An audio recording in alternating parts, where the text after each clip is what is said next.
le Seigneur. Donc, je voudrais souhaiter à tous les bien-aimés frères et sœurs, vous qui croyez à l'évangile, vous qui avez consacré, donné votre vie au Seigneur, soyez bénis en ce week-end.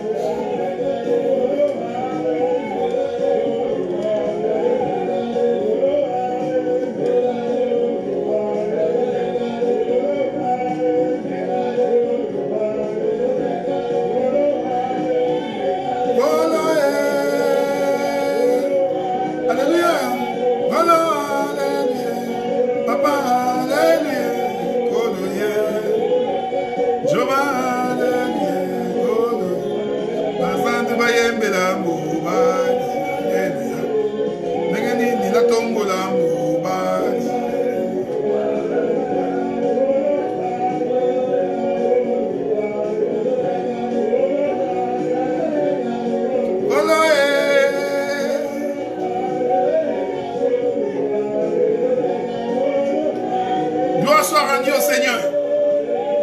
L'hymne national, frère. C'est ça, c'est l'hymne national.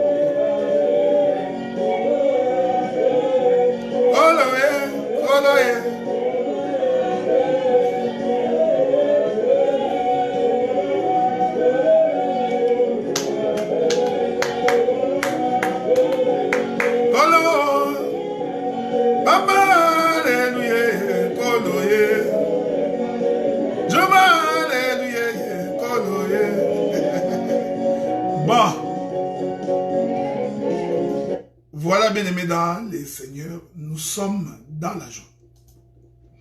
Dans la joie de partager avec vous ces moments de partage des Écritures. Je disais ces moments où nous allons donc ensemble cheminer. Ensemble, nous allons donc marcher pour que nous puissions comprendre et saisir les choses de Dieu. Nous allons donc parler aujourd'hui parce que nous pensons que le samedi prochain, nous ne serons pas disponibles parce que nous allons nous rendre aux États-Unis. Donc, le samedi prochain, nous serons absents. Le samedi d'après, comme c'est la veille de la bonne année, nous avons beaucoup d'organisations. Donc, nous ne pourrons pas non plus être là. Donc, les 2 prochains samedis, nous vous présentons toutes nos excuses parce que nous ne serons pas au rendez-vous. Nous allons donc reprendre nos interventions à partir du 4 janvier 2020. Shalom, bien-aimé Richard. Donc, aujourd'hui, je vais essayer de clôturer ma marche pastorale. Parce que vous savez, j'ai fait presque 1 mois dans la marche pastorale. Ce n'est pas ma chambre, ce n'est pas mon domaine. Donc, nous allons donc très vite nous retourner vers la révélation. Parce que c'est dans la révélation que nous excellons. Voyez-vous, frère? Parce que nous croyons qu'il existe une complémentarité ministérielle. Voilà pourquoi, 2 fois, nous usons de la pastorale pour vous enseigner, mais notre spécialité, nous sommes dans les doctorats, nous sommes dans la révélation. Donc à partir du 4 janvier, nous rentrerons donc pour aborder les aspects prophétiques des Écritures. Et à ce titre-là, nous parlerons de la concubine adultère répudiée. Nous ferons une très longue marche, je crois, pendant 3 mois pour parler de ces choses. Mais aujourd'hui, nous allons donc conclure sur la manière de vivre, la manière de se comporter, notre façon de nous habiller et de nous tenir. C'est à cela que je me suis attelé pendant 1 mois pour parler de la notion de la pudeur, de la décence et de la modestie. Et c'est de cela que nous allons continuer à parler aujourd'hui pour conclure. Souffrez d'abord que nous puissions prendre l'écriture. Je suis dans le livre de Lévitique, chapitre 18. Je vais d'abord lire les versets 2 et les versets 3. Il est écrit, « Parle aux enfants d'Israël et tu leur diras, Je suis l'Éternel, votre Dieu. Vous ne ferez point ce qui s'est fait dans les pays d'Égypte, où vous habitez, et vous ne ferez point ce qui s'est fait dans les pays de Canaan, où je vous mène. Vous ne suivrez point leurs usages. Il est donc important de retenir que lorsque on est enfant de Dieu, lorsque l'on est fille, fils de Dieu, il y a des attitudes et des comportements que l'on trouve en Égypte, que nous, en tant qu'enfants de Dieu, nous ne devons pas adopter. Il y a également des comportements et des attitudes que nous trouvons dans les pays de Canaan, que l'Éternel nous interdit également d'adopter ces comportements. Est-ce que vous me suivez, frère? Ici, sans entrer dans la profondeur de l'Écriture, vous comprenez que l'Égypte a un comportement, l'Égypte a une attitude, les pays de Canaan aussi a une attitude et un comportement. J'aime la Bible, frère. Alors qu'il est écrit que Canaan, c'est le pays de la promesse, c'est le pays où coulent les laits et le miel, mais étonnamment, le Seigneur nous dit que même dans les pays de Canaan, il y a des comportements, des usages que nous, en tant que fils de Dieu, nous ne pouvons pas adopter, frère. Voilà pourquoi, dans l'évangile, c'est toujours important de rappeler aux uns comme aux autres que le pays de Canaan peut prendre plusieurs configurations. Le pays de Canaan peut prendre plusieurs formes. Voilà vous. C'est pourquoi j'ai toujours dit et j'ai toujours répété que les ministères, être ministre de la parole, ne consiste pas à faire une concordance biblique. Il y a des gens, quand ils font de la concordance biblique, ils pensent qu'ils sont ministres. Je voudrais dire ceci, frère. Quelqu'un peut expliquer la parole. Quelqu'un peut répéter un autre ministre. Quelqu'un peut répéter parce qu'il a écouté des gens. Quelqu'un peut faire un agencement des versets bibliques pour donner une forme, une bonne forme. Mais cela ne fait pas de toi ministre. C'est très important, frère. Nous avons des frères qui sont capables d'expliquer l'Écriture. Tout simplement parce qu'ils ont entendu d'autres ministres prêcher. Nous avons des frères qui sont capables d'aligner les versets bibliques. Voyez-vous? Donc nous avons des frères aligneurs. Ils sont capables d'aligner les versets bibliques. Et je précise, frère, aligner les versets bibliques ne fait pas non plus de toi ministre. Parce qu'aujourd'hui, les gens ont toujours pensé qu'être ministre de la parole, c'est être capable d'interpréter l'Écriture. J'ai dit, et je précise, être ministre ne se résume pas seulement dans l'interprétation de l'Écriture. Voyez-vous, frère, quelqu'un peut bien interpréter l'Écriture, mais il n'est pas ministre. Il interprète tout simplement l'Écriture parce que c'est un chercheur. Voyez-vous, frère? Donc, il a écouté beaucoup de ministres, il a lu beaucoup de bouquins, beaucoup de publications. Il est donc capable de tenir un discours. Ce n'est pas parce que tu tiens un discours cohérent que cela fait de toi ministre de la parole. C'est pourquoi j'ai toujours dit et j'ai toujours insisté. Le ministre, c'est un producteur des enseignements. C'est celui qui est capable d'aller voir là où personne d'autre n'a vu. C'est très important, frère.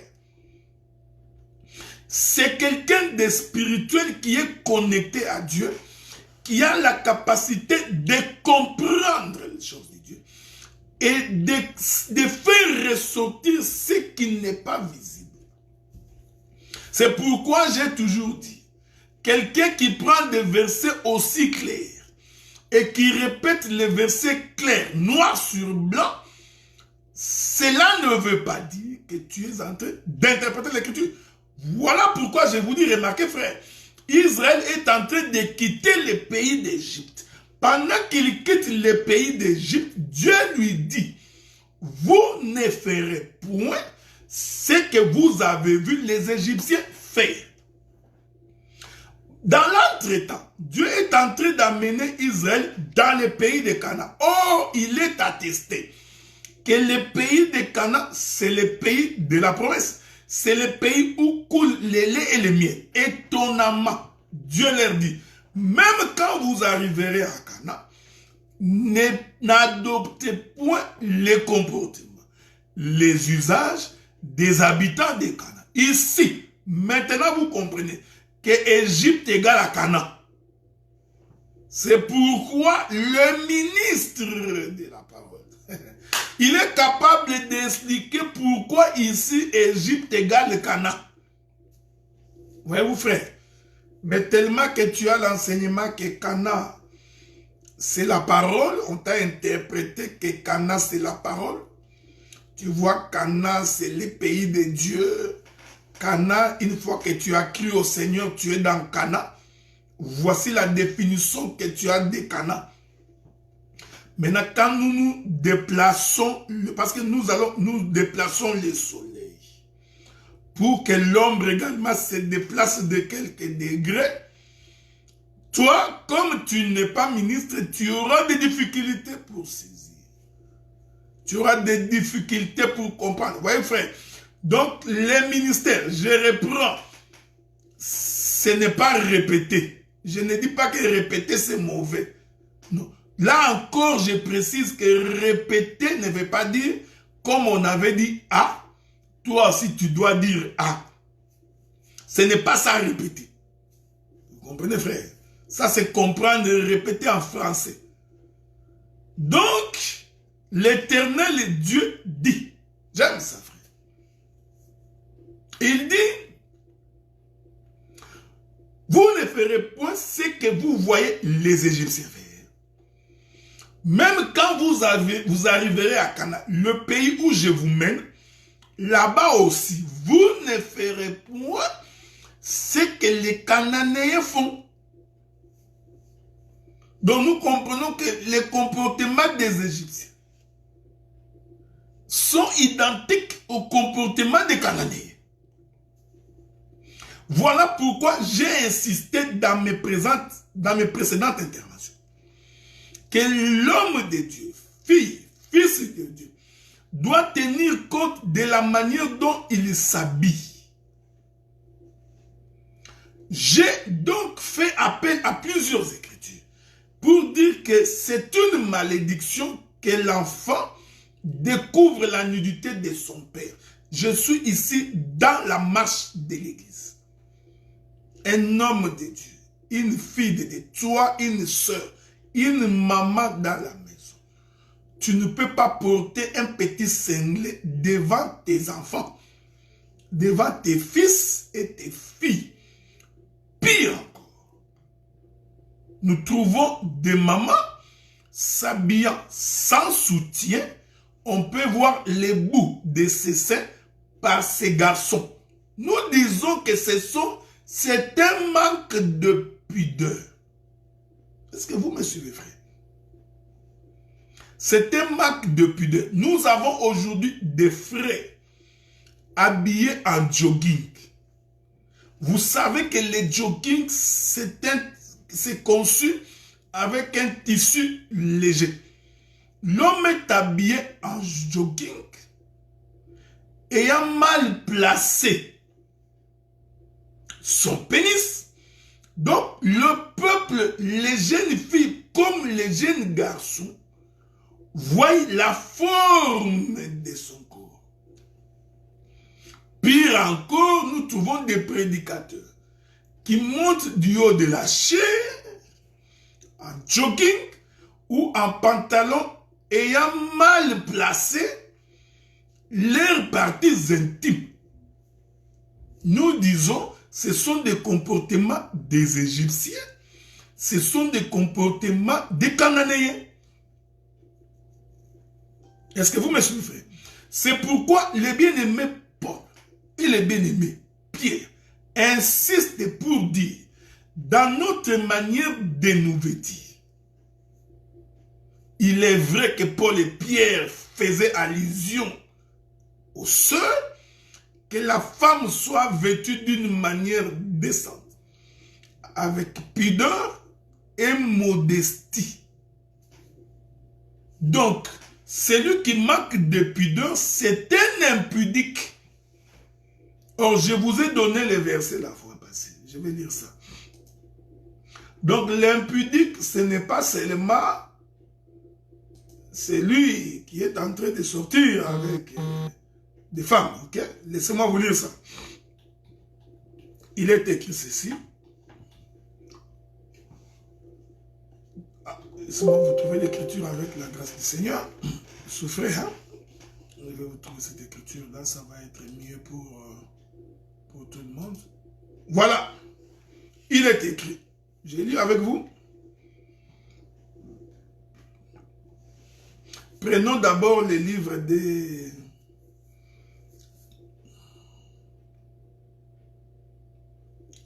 « 1 Corinthiens chapitre 5. Je voudrais prendre 1 Corinthiens chapitre 5. 1 Corinthiens chapitre 5. Prenons cette écriture-là, si vous voulez bien. 1 Corinthiens chapitre 5. 1 Corinthiens chapitre 5. Je vais lire ces versets-là. Souffrez. Le temps que je puisse trouver le verset. Et nous allons avancer. 1 Corinthiens chapitre 5. Commençons par le verset 8. Il est écrit: célébrons donc la fête, non avec du vieux vin, non avec un levain de malice et de méchanceté, mais avec le pain sans levain de la pureté de la vérité. Je vous ai écrit dans ma lettre de ne pas avoir des relations avec des impudiques. Non pas d'une manière absolue avec des impudiques de ce monde, ou avec les cupides et les ravisseurs, ou avec les idolâtres. Autrement, il vous faudrait sortir du monde. Maintenant, ce que je vous ai écrit, c'est de ne pas avoir des relations avec quelqu'un qui se nommant frère, est impudique, cupide, idolâtre, outragé, ivrogne, ravisseur, de ne pas même manger avec un tel homme. Voyez-vous? Donc, le bien-aimé Paul nous explique que nous ne pouvons pas avoir des relations avec un impudique. Je ne voudrais pas ici entrer dans les cupides et les idolâtres, parce que vous savez, les gens ont toujours pensé que l'impudique veut dire impudicité. Je vous avais dit que c'est mal comprendre l'écriture. Un impudique, c'est celui qui manque de pudeur. Voyez-vous, si toi tu es Mongala, et que chez les Bangala, vous utilisez tous les mots de façon crue, tu viens, tu prêches l'évangile, tu parles des parties intimes des hommes comme des femmes, tu les dis du haut de la chair sans gêne. Et tout avec un courage diabolique, satanique, que j'ai entendu beaucoup de gens dire, non, le péché c'est la transgression de la loi.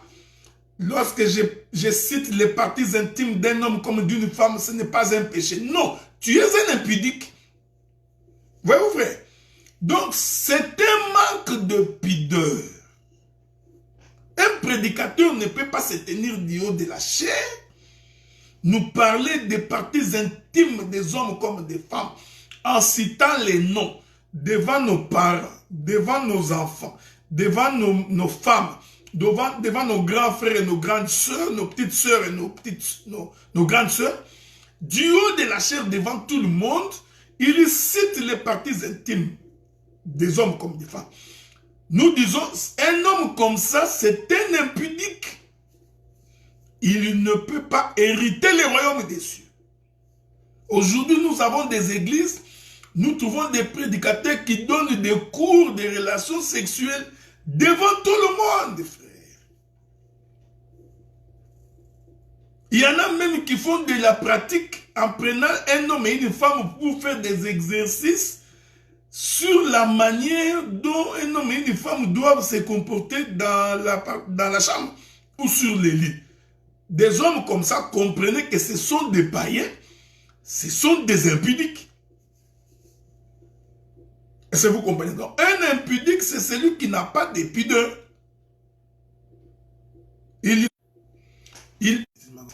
Voilà. Il est en train de citer les noms. Souffrez.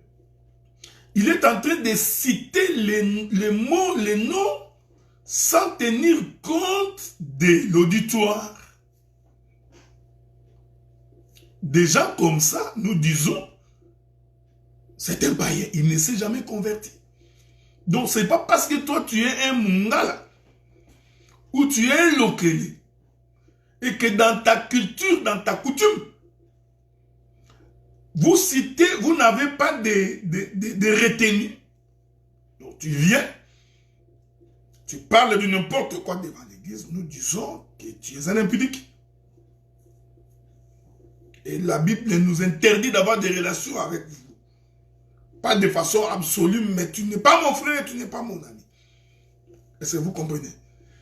Quand vous lisez ce texte, vous voyez, la Bible parle même des outrages. Les gens qui insultent facilement. Nous avons des prédicateurs qui insultent. Ils n'ont pas de respect pour les gens. Vous comprenez ce que nous disons? La Bible est contre. C'est pourquoi j'ai dit et j'ai insisté qu'il est donc malséant. J'ai évoqué d'autres écritures, vous permettez? J'ai évoqué d'autres écritures. La Bible dit ceci. Quand vous prenez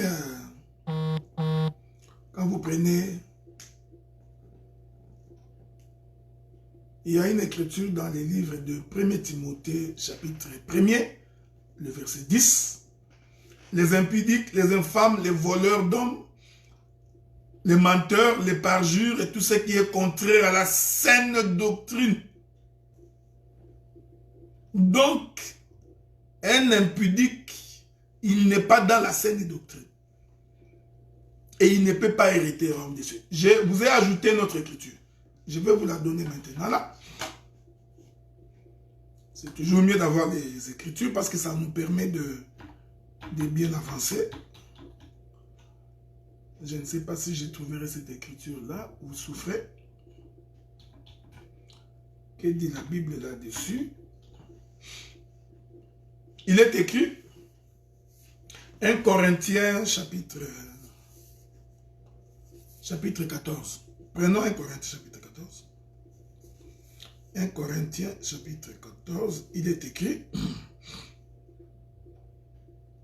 1 Corinthiens chapitre 14 à partir du verset 39, je crois. Lisons. Il est écrit.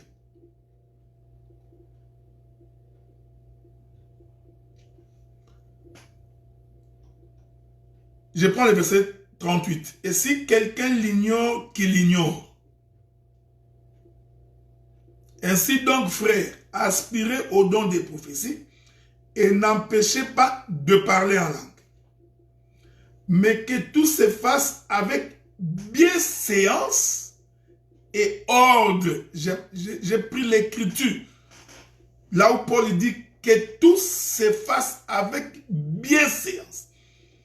La bienséance répond à la logique du respect, des bonnes manières. Ouais, frère. Il y a ce que nous appelons les bonnes manières. C'est biblique. Il n'y a aucun péché. Ta manière de t'habiller, d'être, de te tenir devant les gens, ça fait partie des bienséances. Ouais, mon frère. Donc, vous comprenez, je ne voudrais pas entrer dans ces détails-là. Donc, question d'être en ordre avec le Seigneur. Quand vous prenez Éphésiens chapitre 4 à partir du verset... Non, Éphésiens chapitre 5 à partir du verset 4. Il est écrit qu'on n'entende ni paroles déshonnêtes, ni propos insensés, ni plaisanteries, choses qui sont contraires à la bienséance. Qu'on entende plutôt des actions de grâce. Voyez-vous, frère, un enfant de Dieu, c'est quelqu'un qui a des paroles honnêtes. C'est quelqu'un qui a des propos sensés. Pas des propos qui n'ont pas de tête, qui n'ont pas de queue. C'est quelqu'un qui n'est pas dans les plaisanteries. L'œuvre de Dieu, ce n'est pas faire du théâtre de chez nous. Nous ne sommes pas en train de faire de la comédie. Un prédicateur en train de prêcher, il n'est pas ce que son temps dans la comédie. Paul dit que c'est contraire à la doctrine du Christ. Vous frère. Donc c'est très important. Maintenant, retournons dans les livres de Lévitique. Dans ce chapitre 18, il est écrit ceci. Le verset 12. Tu ne découvriras point la nudité de la sœur de ton père. C'est la proche parente de ton père. Je continue. Tu ne découvriras pas la nudité. Ça c'est verset 11. Tu ne découvriras pas la nudité de la fille, de la femme de ton père. Née de ton père, c'est ta sœur. Verset 13. Tu ne découvriras pas la nudité de la sœur de ta mère, car c'est la proche parente de ta mère. Je continue, hein? Je vais terminer ça une fois pour toutes aujourd'hui. Tu ne découvriras pas la nudité du frère de ton père. Tu ne t'approcheras point de sa femme, c'est ta tante. Voyez-vous? Vous savez, Dieu a tout réglé dans les Écritures. Tu ne découvriras pas la nudité de ta belle-sœur. C'est la femme de ton fils. Tu ne découvriras point sa nudité. De ta belle-fille, pardon. Quelqu'un ne peut pas prendre la fille de son fils. Ou la femme de son fils. Donc, nous avons des papas qui ont couché avec la femme de leur fils. Ou la femme de son fils. Ceci est une malédiction. Est-ce que vous comprenez ce que nous disons? Donc, un homme qui a fait un tel acte, qui est sorti avec la femme de son fils, cet homme et cette fille, tous deux sont sous le coup de la malédiction. Voilà pourquoi nous avons des femmes qui, étant mariées, passent des années et des années sans concevoir. Pourquoi? Parce que nous avons des filles qui sont sorties avec leur beau-père. Il y a des filles qui sont sorties avec leur propre père. Il y a des fils qui sont sortis avec le mari de leur maman.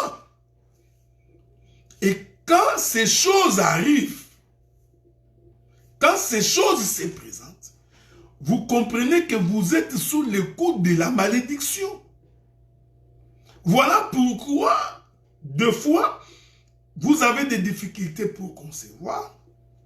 Des fois, vous donnez naissance aux enfants mort-nés. Des fois, vous avez des avortements. Des fois, vous avez des accouchements précoces. Quand ces choses se multiplient et que vous voyez une fréquence de ce genre, comprenez et examinez-vous vous-même pour réaliser. Si tu es une femme, pose-toi la question, es-tu sorti avec ton beau-père? Es-tu sorti avec le mari de ta mère? Es-tu sorti avec ton propre frère? Es-tu sorti avec ton cousin? Est-ce que vous comprenez? Bien-aimé Edmond, je suis dans Lévitique chapitre 18. Tous les livres de Lévitique chapitre 18. Nous avons même des gens qui sont sortis avec la femme de... Quelqu'un sorti avec la femme de son père. Quand tu sors avec la femme de ton père, Cela veut dire que tu viens de voir la nudité de ton père. Parce que je vous ai dit que je suis en train de marcher comme un pasteur. Je n'entre pas dans la révélation. Parce que dans la révélation, nous expliquons comment la femme de ton père devient la nudité de ton père. Ça, ce sont des données prophétiques. Que si le Seigneur le permet, nous allons l'expliquer plus tard. J'ai dit ces choses pour que vous compreniez qu'il y a des hommes, comme il y a des femmes, qui ont crié au Seigneur. C'est vrai qu'ils ont accepté le Seigneur, mais il leur faut une délivrance pour que certaines choses les abandonnent, pour que certains liens puissent tomber. Ce n'est pas parce que tu as cru à la parole que automatiquement tout est fini. Non. Tu peux accepter le Seigneur, abandonner les péchés. Mais il y a des actes que tu as posés. Il y a des pactes que tu as faits. Et ces pactes-là, pour qu'ils prennent fin, pour que cela cesse, il faut que tu passes à la délivrance. Or, pour que nous te délivrions, nous, quand je dis nous, nous voulons ici parler, que Dieu te délivre, il faut que tu confesses ton péché. Nous avons des parents, parce qu'ils ont été dans les coutumes de leur père, liés par des coutumes ancestrales. Certains ont été plongés dans la divination, dans la sorcellerie, dans le fétichisme. Et ils ont lié toute la famille. Et ils ont posé des actes à caractère sexuel qui ont constitué pour leur progéniture tout un frein. Alors, un homme comme ça doit confesser son péché pour nous permettre de procéder à une prière de délivrance. Parce que je n'ai jamais cru qu'un homme peut se délivrer lui-même. Que nous dit le bien-aimé Paul? Lisons une écriture. Paul dit ceci. Laissez-moi vous trouver cette écriture-là, si vous permettez. Paul dit ceci. Souffrez. Je voudrais trouver cette écriture. C'est le bien-aimé Paul qui dit. Paul dit, je suis dans Romains, le chapitre 7. Romains chapitre 7, nous allons lire avec vous. Romains chapitre 7.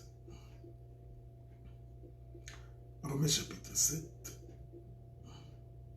Commençons à partir du verset 20, je crois. Hein? Romains chapitre 7. Commençons à partir du verset 20. Il est écrit ceci.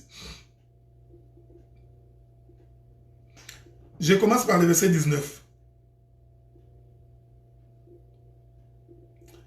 Non, verset 18. Ce qui est bon, je le sais. Verset 18. Ce qui est bon, je le sais, n'habite pas en moi. C'est-à-dire dans ma chair, j'ai la volonté, mais non le pouvoir de le faire.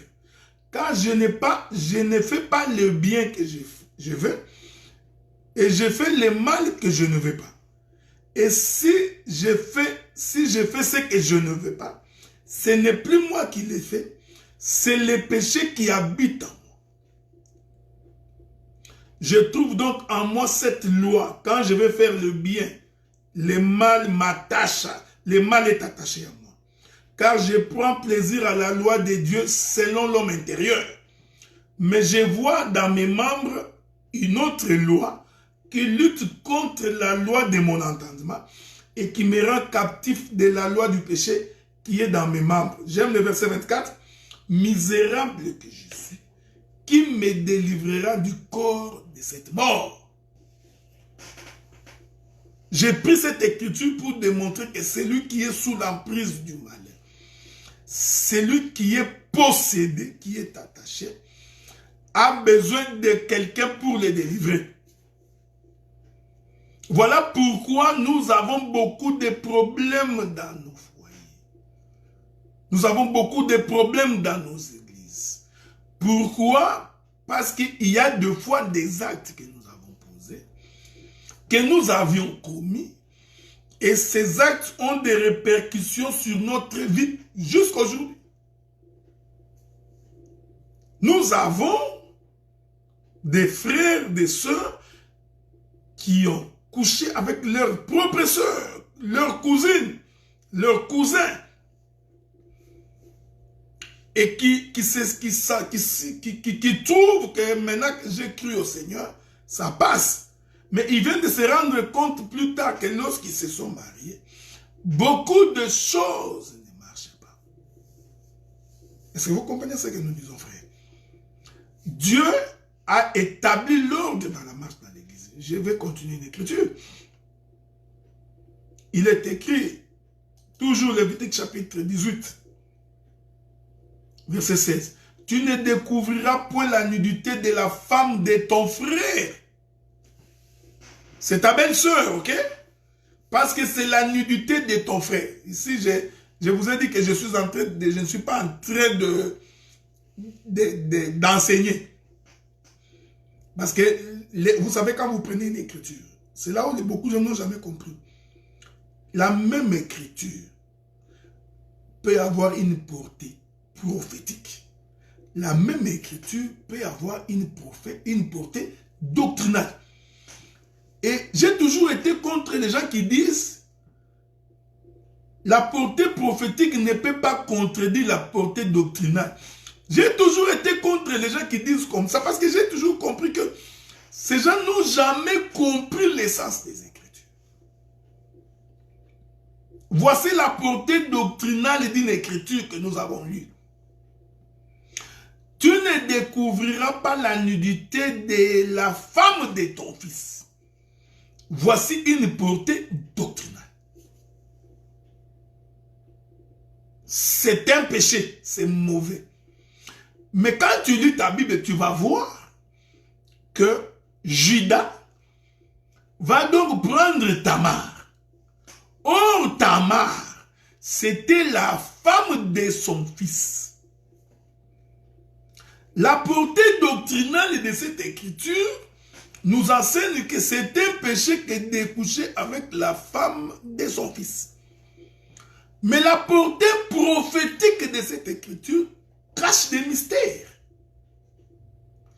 Donc, quand Tamar est prise par Judas, qui est son beau-père, dans la portée prophétique de l'écriture, il n'y a aucun péché. Vous comprenez? C'est pourquoi il est toujours important de faire attention quand on est en train d'interpréter l'écriture. Avez-vous remarqué que dans les écritures que nous avons lues, il est attesté que tu ne découvriras pas la nudité de ta fille, comme la fille ne peut pas découvrir la nudité de son père. Or, quand tu lis ta Bible,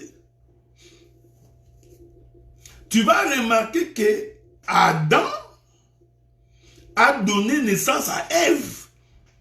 Parce que pour créer Ève, l'Éternel a ouvert le côté d'Adam. Il a soutiré une côte. Donc, prophétiquement, nous comprenons que Adam portait Ève dans son sein. En d'autres termes, Ève, c'est la fille d'Adam. Et en tant que fille d'Adam, Adam ne peut pas prendre Ève comme épouse. Est-ce que vous me suivez? La doctrine interdit. Mais remarquez, étonnamment, Adam va épouser Ève. Donc Adam va donc découvrir la nudité d'Ève, sa propre fille. Vous comprenez que prophétiquement, nous venons donc de balancer la nuit. Car pour que le père Adam prenne Ève, sa fille, pour que celle-ci devienne sa femme, il faut premièrement que le père Adam puisse mourir. Donc, Dieu est en train de bouger. Voilà pourquoi Dieu a donc frappé Adam d'un profond sommeil. C'était la mort d'Adam. Or, quand Adam est en train de mourir, il cesse donc d'être le père. Est-ce que vous comprenez ça? Bon, ce n'est pas ça l'objet de mon intervention. Je l'ai dit pour vous, juste pour que je puisse vous amener à comprendre que